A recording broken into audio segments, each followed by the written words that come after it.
So hello my dear student, अगर money and banking chapter आपको confusing लग रहा है, क्या होता है कमर्शियल बैंक का फंक्शन, क्या होता है सेंट्रल बैंक का फंक्शन एंड देन मनी का फंक्शन, ये सब कुछ, तो आज इस वीडियो में हम मनी एंड बैंकिंग चैप्टर को जीरो से हीरो बना देंगे।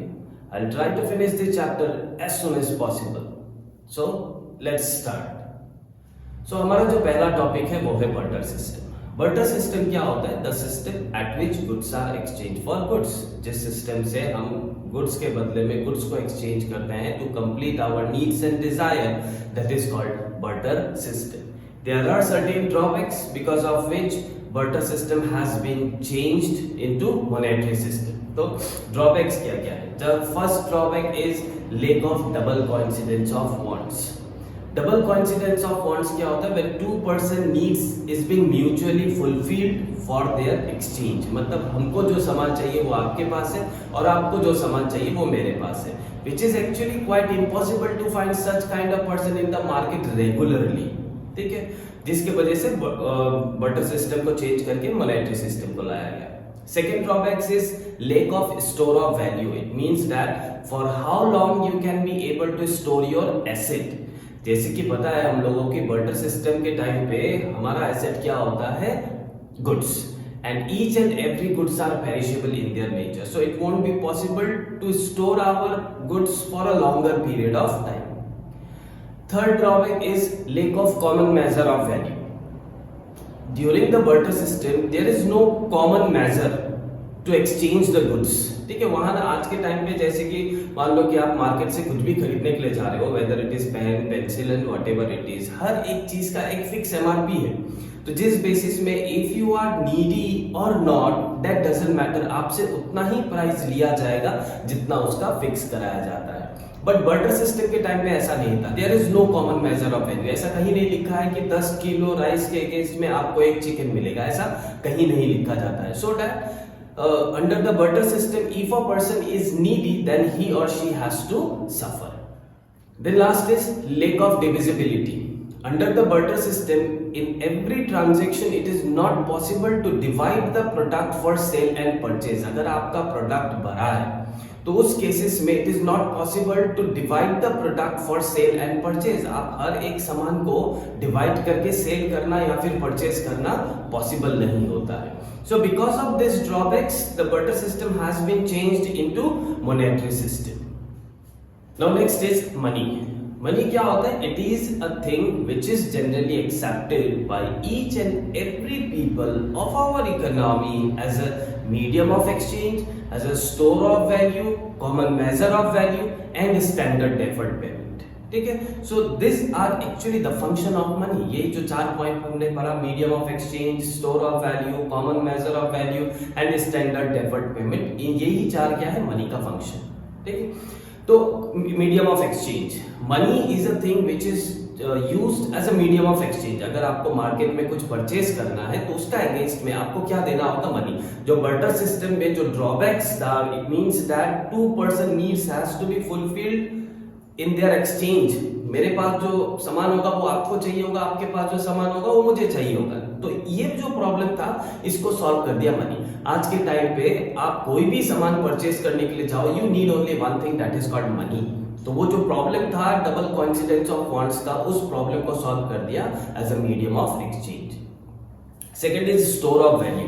इट मीन्स जो बार्टर सिस्टम में हमने ड्रॉबैक्स देखा था कि it won't be possible to store your goods for a longer period of time. आज के टाइम पे जो आपका एसेट है that is called money, you can be able to store your money for a longer and longer period of time. आप जितना लंबा समय तक चाहे उतना लंबा समय तक आप स्टोर करके रख सकते हैं।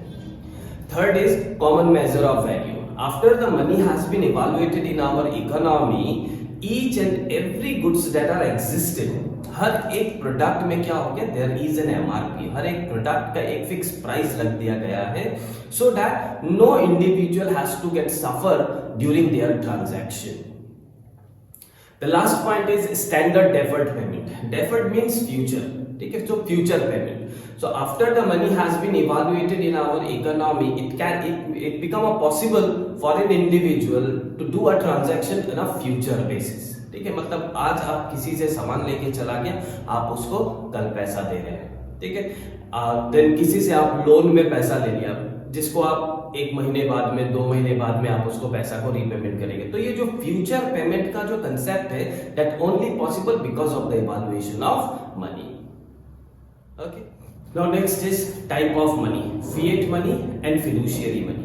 फिएट मनी क्या होता है? All the money which is being issued by RBI and guaranteed by the central government. ठीक है, कोई भी ऐसा पैसा जिसको आरबीआई इशू कर रहा है और उसको आरबीआई सेंट्रल गवर्नमेंट गारंटीड कर रहा है, उसको हम लोग फिएट मनी कहा जाता है। Fiat money is actually called the legal tender money. Next is fiduciary money. Fiduciary money, these are those things which is actually considered to be as a money only on the basis of trust between two person। मतलब दो आदमी का trust के basis में उसको money as a money considered करते हैं। Like cheque, ठीक है, चेक क्या है? Fiduciary money. It only considered as money क्योंकि तुम मेरा ऊपर ट्रस्ट करता है। सपोज टू बी हम उस चेक में 1 लाख रुपीस लिख के आपको दे दिया, you trust on me that कि मेरा अकाउंट में 1 लाख रुपीस होता होगा। ठीक है, so that is called fiduciary money which is actually considered to be as a money only on the basis of trust between two person. Next is money supply. It refers to the total volume of money held by a public at a particular point of time। ठीक है, मतलब कि आपका पूरा economy में एक particular point of time में आदमी के पास कितना पैसा एग्जिस्ट कर रहा है।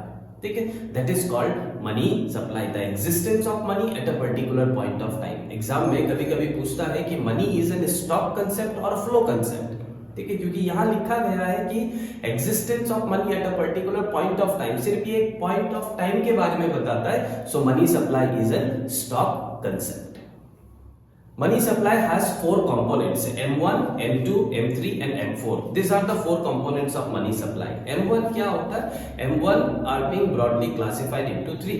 3 चीज को ऐड करके M1 बनता है। पहला cash in hand plus demand deposit with bank plus deposit with RBI. If we add these 3, it become M1. Next is M2. M2 क्या होता है? M1 plus saving deposit with post office. Next is M3.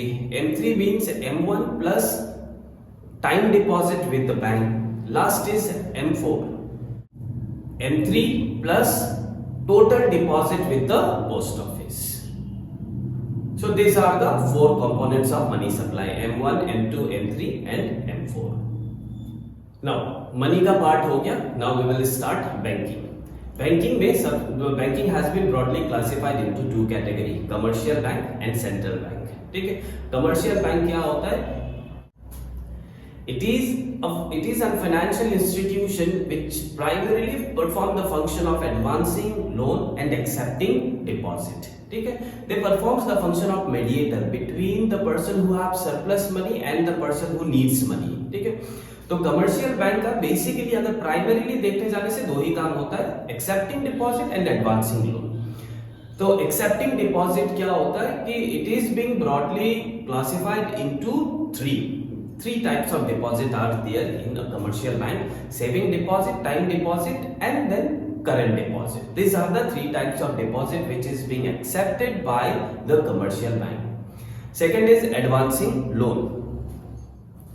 जो commercial bank के पास में total deposit जो आता है, वो पूरा डिपॉजिट को कमर्शियल बैंक कभी भी किसी आदमी को लोन में नहीं दे सकता। After keeping the certain cash reserve, कुछ पैसा उसको अपने पास में रिजर्व रखना पड़ता है। The remaining portion can be advance as a loan. This is called advancing loan. So next is money creation और क्रेडिट क्रिएशन।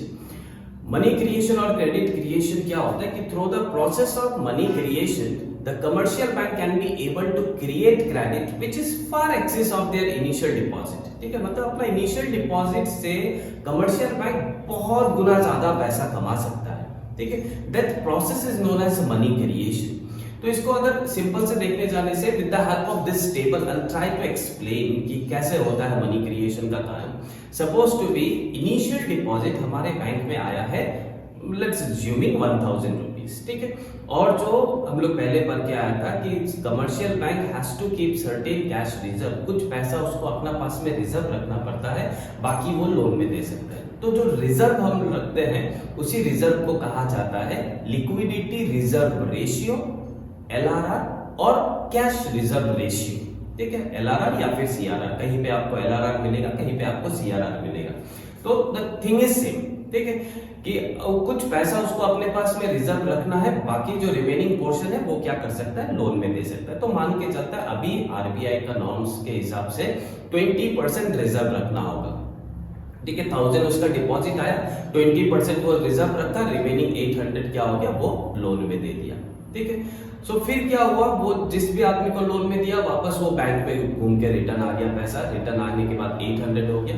नाउ 800 का अगेन 20% कटा, 20% कट दिया तो 160 रुपीज एंड देन अब रिमेनिंग वो कितना लोन में देगा, 640 रुपीज। ठीक है, तो ये जो चेन है ना, ये chain it's keep on going जब तक आपका टोटल डिपॉजिट बैंक में, जो आपका डिपॉजिट टोटल था, टोटल डिपॉजिट बैंक में आपका आ जाएगा 5000 और आप टोटल जो आपका रिजर्व था वो रिजर्व आपके पास में आ जाएगा 1000 और आप लोन कितना का दे चुका होगा, so first it is 8000 then it become a 4000। ठीक है, so this process is called the money creation.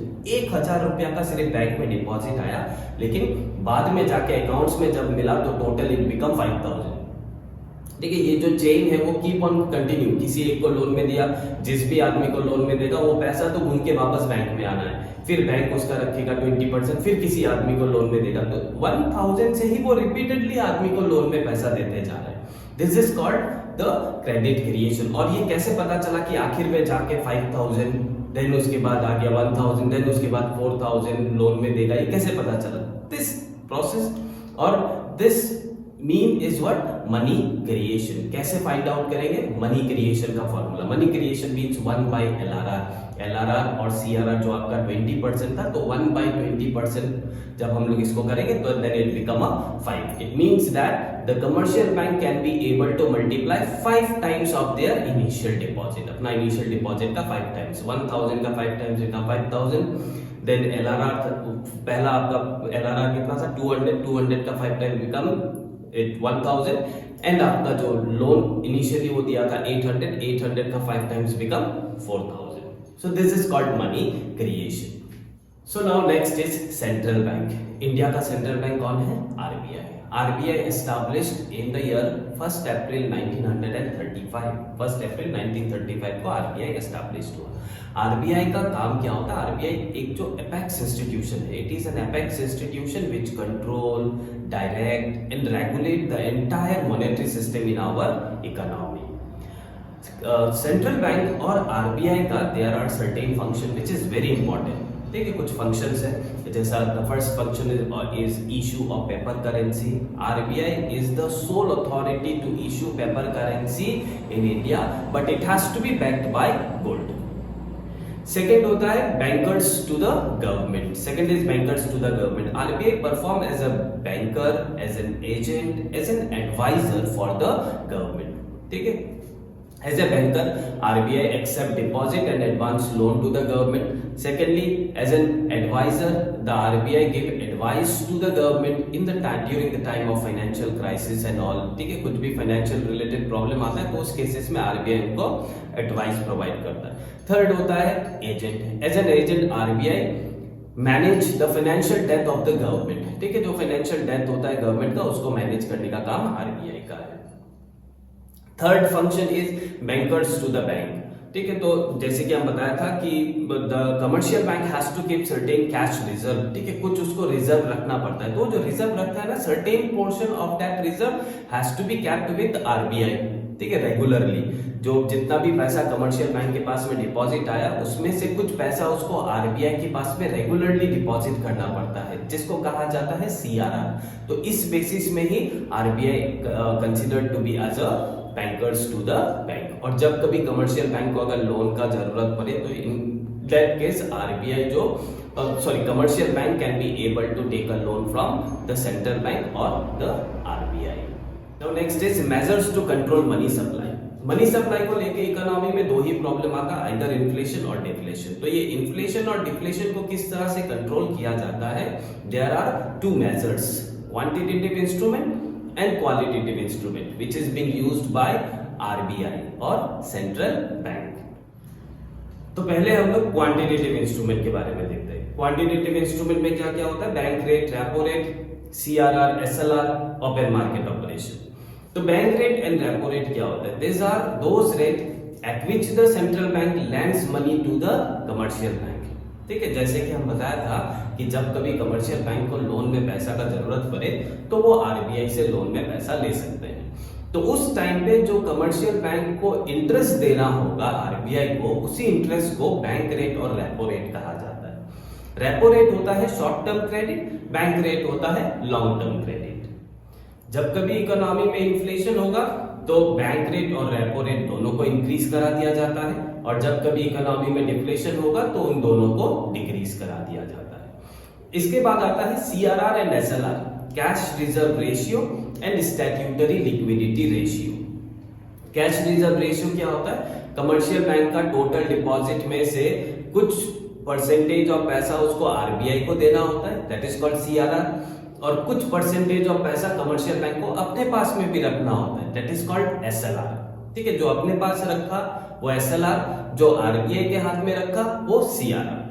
यहां भी सेम, जब कभी इकोनॉमी में इन्फ्लेशन होगा तो सीआरआर और एसएलआर दोनों को इंक्रीज कराना है, और जब कभी इकोनॉमी में डिफ्लेशन होगा तो उन दोनों को डिक्रीज कराना है। नाउ इसके बाद आता है open market operation. Open market operation क्या होता है? It refers to the sale and purchase of securities by the central bank from commercial bank. ठीक है, तो जब इकोनॉमी में इन्फ्लेशन होता है तो आरबीआई सिक्योरिटी को सेल कर देता है कमर्शियल बैंक को, to soak the liquidity from commercial bank. और जब इकोनॉमी में डिफ्लेशन होता है तो आरबीआई कमर्शियल बैंक से सिक्योरिटी परचेज कर लेता है। ठीक है, so this are called open market operation. यहां तक था quantitative instrument. Next is qualitative instrument. First is margin requirement. Margin requirement क्या होता है? It refers to the difference between mortgage value and loan value. आप कितना सिक्योरिटी रखा है बैंक के पास में और कितना लोन में पैसा लिया, उन दोनों का जो डिफरेंस होता है उसको कहा जाता है मार्जिन रिक्वायरमेंट। जब इकोनॉमी में इन्फ्लेशन होगा तो मार्जिन रिक्वायरमेंट इंक्रीज, जब डिफ्लेशन होगा तो margin requirement decrease. Second, rationing of credit. Rationing of credit means the fixation of credit quota for a business। ठीक है, बिजनेस के लिए क्या होता है? बिजनेस क्लास पीपल के लिए आप लोग का जब इन्फ्लेशन होता है तो आरबीआई एक लिमिटेशन फिक्स कर देता है कि इससे ज्यादा पैसा किसी भी बिजनेस पर्पस के लिए लोन में नहीं दिया जा सकता। That is called rationing of credit. Last is moral suasion। It is just a kind of request and advice और an order from central bank to the commercial bank. जब economy में इन्फ्लेशन होता है तब एक ऑर्डर रिलीज होता है कि now the economy stuck with the situation of inflation, please control over your credit creation, कि अभी आप ज्यादा लोन में पैसा मत दो। और जब इकोनॉमी में डिफ्लेशन होता है तब एक एडवाइस रिलीज होता है कि अभी इकोनॉमी में डिफ्लेशन है, आप जितना सकेगा उतना लोन में पैसा दो, so that we can be able to control over the money supply. So it is the last topic of your money and banking chapter.